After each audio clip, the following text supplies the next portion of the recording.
Ruslan. The pushback with CHH, some of the CHH audience tends to be, oh, it's more watered down now. The content isn't as spiritually compelling. There's less gospel in the content, right? And I don't want to get into the particulars because I feel like you guys defy that and consistently talk about Jesus and God in the content. An argument can be made that the culture has shifted further and further left, where certain things just tend to be more accepted. Having too many drinks in a public setting, a lot of cats are smoking weed behind the scenes, right? A lot of behavior that, if I'm frank, makes me wildly uncomfortable as a husband, as a dad, as a father. Like, I'm seeing this behavior, and I know where this is gonna play out for somebody when they're in their 30s, to keep casually kind of just being flippant with sin and not being repentful, not being convicted. And I don't, again, it's behind the scenes and in terms of the grander community. What do you guys think? You guys are talking about devotionals. You guys are talking about praying together. You guys are talking about taking your faith serious. They'll talk about Sabbath. What do you think could be done as a community? Because here's my theory, and you guys can push back if you want. I feel like God got a lid on this thing. I feel like because cats ain't out here really pressing into the Lord and living holy, I feel like God is like, I'm not going to give y'all more. I'm not finna give y'all more, because if I give y'all more and I really open up the floodgates, y'all ain't gonna be able to handle it. So Lecrae became the ceiling. Lecrae became the ceiling. But whenever people step outside of the community, they see wild flourishing outside of the community. Whether it's NF, we're seeing Nick D now, who almost has 1 million monthly listeners, right? Universal Republic deal. He's at 900,000. That's crazy. Yeah, crazy, right? I think there's a lid on this thing. And I'm also speaking for myself personally. The times where I was most sketchy and most lukewarm, there was a lid on my life. And once I got tight with Jesus, things opened up. So my fear is that because of the stuff happening in the community, behind the scenes, cats is more flippant, cats just talk how they want to talk, cats do what they want to do, cats smoke, cats drink. Not everybody, I'm not talking about everybody, but it's accepted and it's normalized. And we romanticize our struggles and we romanticize our mental health issues. And it doesn't seem like there's a lot of people pressing into Jesus on a day-to-day level. Indie Tribe here to save lives. What do y'all got planned to help shift this thing so that God can use this beyond just 100,000, 200,000 Rapzilla and Reach Records fans, that this could go beyond, that this can actually be something that is impactful to those far from God in the world? I've never heard that, Ruslan. That was crazy. And I actually think you're right. You never heard me talk about this? No, fool, no, bro. Like, come on, man. At first thought, without thinking about it, like, I'm saying, obviously, I'm gonna have to sit and like think about that more. But I think you might be right, bro. That might be just true. Man, I feel like a lot of the conversation behind the scenes, like the conversations that we have in our group chat, the conversations that we're having at the writing camp, is just like all of this is for nothing if Jesus is not first. And I don't mean Jesus first being, I don't mean that meaning we have to put scriptures in the raps. Right. I mean that being in our real life, like with each other, with our relationships with other artists, with whatever it is that's going on. Even something as simple as, yo, I'm having a moment of pride. Like, to be honest with you, sometimes, bro, I'm just going to be completely honest. I'll hop in the group chat and be like, hey, dog, we're better than everyone. Like, we're better than everyone. Like, and Dill literally just a few days ago, this is a true story. Just a few days ago, Dill was like, hey, yo, guys, like, we have to not do that. Like, we have to not do the, like, puffing up, because the thing that's going to gas us up right now can also, like, destroy us later on.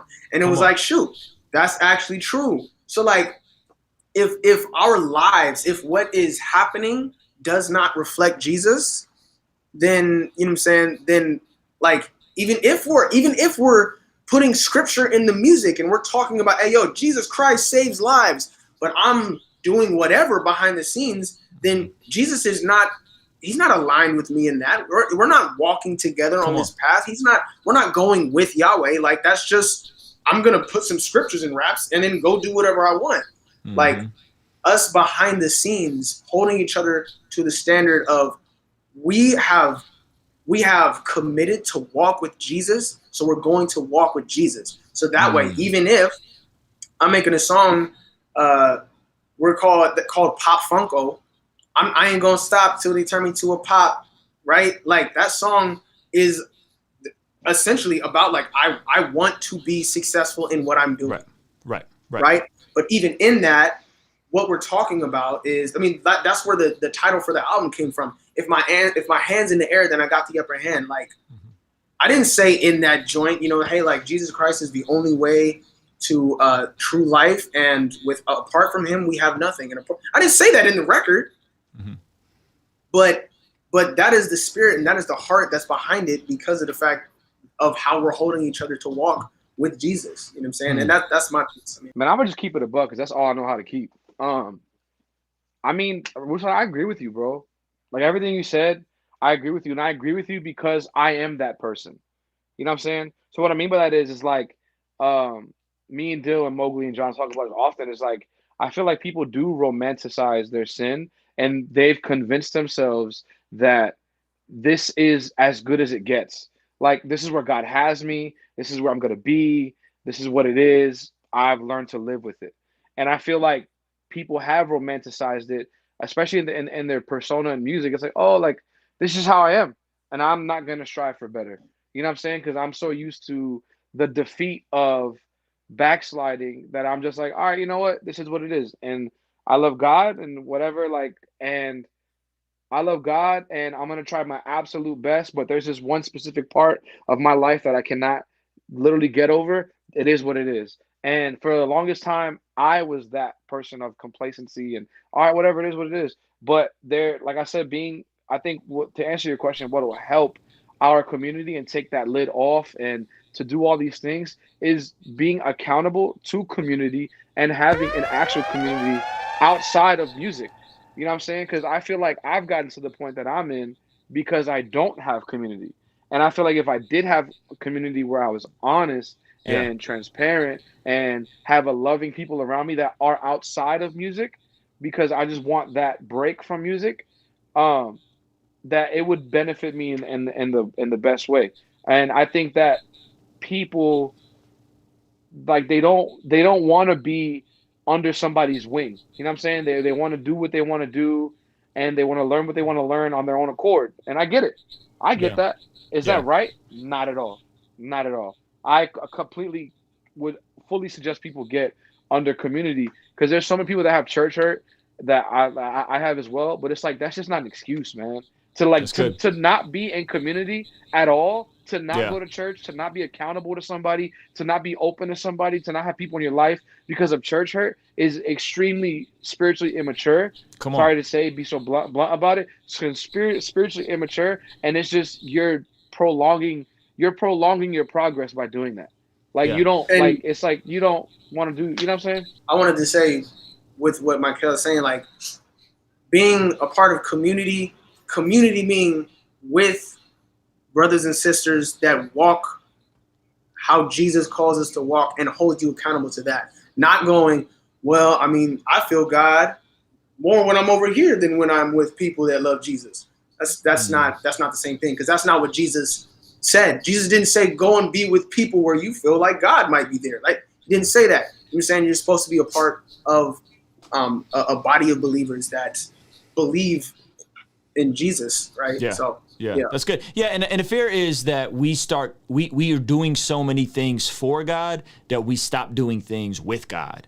We're making music for God, and it's Christian rap, and and it's like, yeah, like of course we love Jesus, but like, are we inviting Jesus into the creative process? Are we praying? Are we abiding in him? That's why I love when you guys start talking about devotionals at 10 a.m. and having food together. So, Dill, I want to hear you on this, because I know you guys, obviously, I know all you guys, but I know you guys like really have a heart for Jesus. So I want people to hear your heart for Jesus. So this isn't just a... Yeah, man. I mean, that's it. Like, we really believe in Jesus. Like, we really believe that he's true.